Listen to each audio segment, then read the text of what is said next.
आज ही डाउनलोड करें Skymet mobile app, पूछे मौसम का हाल अपनी पसंदीदा भाषा में और रहे बाकियों से एक कदम आगे। नमस्ते दोस्तों, स्काईमेट वेदर में आप सभी का बहुत बहुत स्वागत है। मेरा नाम महेश पलावत है। आज 24 मार्च हो गई है और मैं आपको बता दूं कि 24 मार्च को आज मेरा जन्मदिन भी है। आज मैंने अपने जीवन के 60 साल पूरे कर लिए हैं और आप लोगों का ऐसा ही प्यार बना रहा तो आगे भी मैं इसी तरह के वीडियो बनाता रहूंगा। तो ये वेदर जो आज 24 तारीख है, उसके बाद 26 तारीख तक की बात करेंगे। 24, 25, 26 3 दिन की बात करेंगे कि कैसा मौसम रहने वाला है। तो ये वेस्टर्न डिस्टर्बेंस है जो आपको दिखाई दे होगा अफगानिस्तान में, उत्तरी पाकिस्तान में, ईरान, इराक, यहाँ से पूरा ये आगे की तरफ आ रहा है। इससे पहले वेदर सिस्टम अगर हम देखें तो ये जो वेस्टर्न डिस्टर्बेंस है, इसको अगर मैं बनाऊं तो आप देखिए ये यहाँ पर बना रहे हैं, ये वेस्टर्न डिस्टर्बेंस है। ये आ जाएगा आज रात को, यानी 24 तारीख की नाइट में ये यहाँ पर पहुंच जाएगा। और एक साइक्लोनिक सर्कुलेशन है, ये नॉर्थ ईस्ट असम पर बना हुआ है, यहाँ पर बना हुआ है। तो अब क्या होगा, एक इंड्यूस साइक्लोनिक सर्कुलेशन बनेगा जो पाकिस्तान पर बनेगा। यहाँ पर पाकिस्तान पर इंड्यूस साइक्लोनिक सर्कुलेशन यानी वेस्टर्न डिस्टर्बेंस के प्रभाव से प्रेरित चक्रवाती हवाओं का क्षेत्र बन जाता है। तब क्या होता है कि हवाएं जो है वो यहाँ से आएंगे और ये इधर से यानी ये नमी वाली हवाएं जो है ये कभी कभी अरब सागर से आना शुरू हो जाती है अगर इंड्यूस साइक्लोनिक सर्कुलेशन थोड़ा सा स्ट्रॉन्ग है। ये 25 तारीख या 26 तारीख तक बच जाएगा। अभी बनेगा, लेकिन धीरे धीरे जब स्ट्रॉन्ग होगा तो हवाएं यहाँ से आने लग जाएगी। हवाएं जब बदलने लग जाएंगी तो क्या होगा कि जो ये साउथ वेस्टर्ली जो नमी वाली हवाएं जो होती है वो अपेक्षाकृत गर्म होती हैं, थोड़े से बादल भी आते हैं। तो मिनिमम टेम्परेचर यानी रात में जो थोड़ी बहुत ठंडक दिखाई दे रही है वो अब कम हो जाएगी और रात में यानी थोड़ा सा गर्म मौसम होने लग जाएगा। और ये पहाड़ों पर 24 तारीख आज की रात से ही स्नोफॉल शुरू हो जाएगा। मतलब स्नोफॉल ऊंचे पहाड़ों पर, गिलगिट बाल्टिस्तान, मुजफ्फराबाद, लद्दाख और जम्मू कश्मीर के ऊंचे पहाड़ों पर। हिमाचल और उत्तराखंड को कल तक इंतजार करना पड़ेगा, उत्तराखंड को 26 तक इंतजार करना पड़ेगा, लेकिन हिमाचल में 25 और 26 में स्नोफॉल हो जाएगा। और ऐसे ही उत्तराखंड में 25 की रात या 26 से स्नोफॉल की संभावना दिखाई दे रही है। ये जो यहाँ से जो आप देख रहे थे कि साइक्लोनिक सर्कुलेशन वगैरह बने हुए थे, ये आगे चले गए हैं और ये आज जो है ये पूरा इलाका जो है लगभग साफ हो गया है। अरुणाचल प्रदेश वगैरह में हल्की बारिश होगी, यानी पूर्वोत्तर राज्यों में बारिश की गतिविधियों में भारी कमी देखने को मिल जाएगी। अब अगर साउथ इंडिया की बात करें तो साउथ इंडिया में भी ये तमिलनाडु के आसपास एक बहुत छोटा सा यानी कि हल्का सा एक साइक्लोनिक सर्कुलेशन बना है जिसका बहुत ज्यादा असर दिखाई नहीं दे रहा, लेकिन हाँ हल्की फुल्की बारिश की गतिविधियां ये दे जाएगा। तो इस तरह का मौसम अब रहने वाला है। अब अगर आज की बात करें तो ये देखिए, ये जैसे मैंने बताया कि इंड्यूस साइक्लोनिक सर्कुलेशन ये बन गया और वेस्टर्न डिस्टर्बेंस ये आ गया। ये इंड्यूस साइक्लोनिक सर्कुलेशन यहाँ पर बन रहा है, ये इस तरह से हवाएं आ रही हैं और यहाँ से अभी जो नमी वाली हवाएं आ रही है इधर से आ रही है।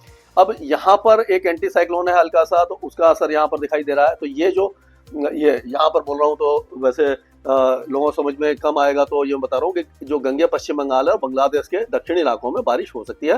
पूर्वोत्तर राज्यों में बहुत हल्की बारिश की संभावना दिखाई दे रही है। तो ये जो इंडो साइक्लोनिक सर्कुलेशन के कारण ये टेम्परेचर बढ़ेंगे, यहाँ पर ये पहाड़ों पर बारिश होगी। और जो साइक्लोनिक सर्कुलेशन छोटा सा तमिलनाडु बना था उसके कारण तमिलनाडु और केरल में और ये श्रीलंका वगैरह में बारिश की गतिविधियां आपको दिखाई दे जाएंगी। ये आज का है।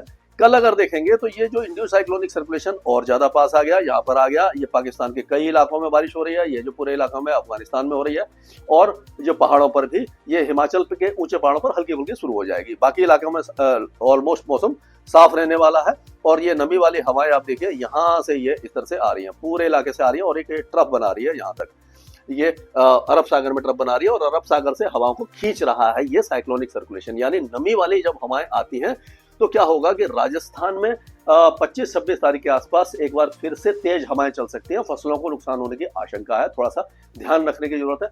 ऑलरेडी बारिश तो हो चुकी है, थोड़ी बहुत हुई है, कोई खास नहीं हुई, लेकिन ये जो हवाएं हैं वो नुकसान कर सकती हैं। बहुत ज्यादा तेज नहीं होगी, लेकिन 15 से 20 किलोमीटर प्रति घंटा की रफ्तार से पश्चिमी राजस्थान में गंगानगर, हनुमानगढ़, चूरू, बीकानेर, जैसलमेर, जोधपुर, बाड़मेर, सिरोही, पाली, इन इलाकों में, नागौर वगैरह में ये हवाएं चल सकती हैं। तो इस तरह का वेदर रहेगा। अब अगर 26 तारीख की बात करें तो पहाड़ों पर वेदर एक्टिविटी रहेगी। बाकी इलाकों में अभी भी टेम्परेचर मतलब बने रहेंगे और धीरे धीरे ये हवाएं जो है वहाँ चेंज होने लगेगी। उत्तर प्रदेश और जो बिहार, झारखंड है यहाँ पर तेज हवाएं चलने लग जाएंगी, यानी कि यहाँ से हवाएं कम हो जाएंगी। ये 26 तारीख को, 25 तारीख को तो राजस्थान और गुजरात में तेज हवाएं रहेंगी, पश्चिमी राजस्थान में।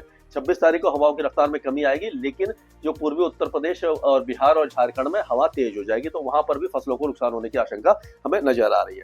अब एक एक राज्य की अगर हम बात करते हैं तो जल्दी से इसको बता देता हूं आपको, क्योंकि इसमें ज्यादा टाइम आपको लगेगा कि मेरा बात टाइम बर्बाद कर रहा है। ये जो गिलगित बाल्टिस्तान, मुजफ्फराबाद, लद्दाख, ये 26 तारीख या 27 तारीख तक यहाँ पर स्नोफॉल और बारिश होती रहेगी। हिमाचल प्रदेश में 25 की रात से और 26-27 तक बारिश की गतिविधियां रहेंगी। ऊंचे पहाड़ों पर स्नोफॉल रहेगा, निचले इलाकों में हल्की बारिश रहेगी।